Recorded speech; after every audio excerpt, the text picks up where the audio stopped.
The Awkward Age by Henry James. Section 1. Book First, Lady Julia. Chapter 1.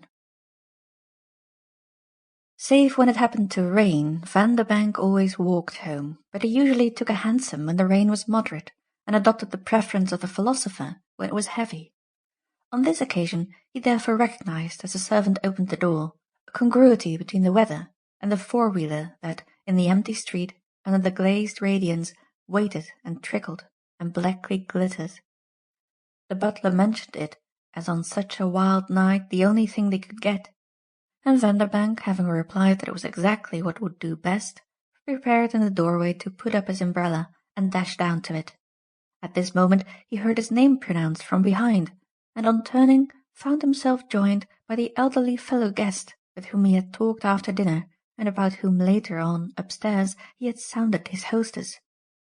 It was at present a clear question of how this amiable, this apparently unassertive person should get home, of the possibility of the other cab, for which even now one of the footmen, with a whistle to his lips, craned out his head and listened through the storm.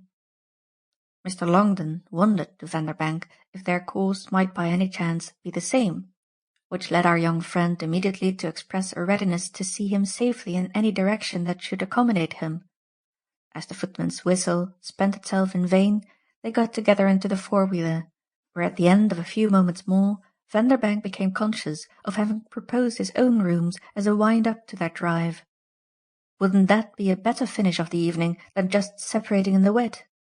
He liked his new acquaintance, who struck him as in a manner clinging to him, who was staying at a hotel presumably at that hour dismal, and who, confessing with easy humility to a connection positively timid with a club at which one couldn't have a visitor, accepted his invitation under pressure.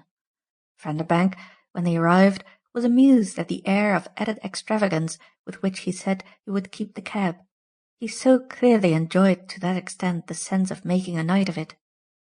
"You young men, I believe, keep them for hours, eh? At least they did in my time," he laughed. "The wild ones. But I think of them as all wild then. I dare say that when one settles in town one learns how to manage. Only I'm afraid, you know, that I've got completely out of it. I feel really quite mouldy. It's a matter of 30 years. "Since you've been in London?" "For more than a few days at a time, upon my honour. You won't understand that.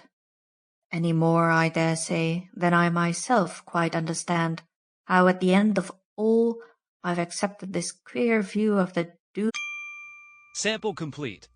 Ready to continue?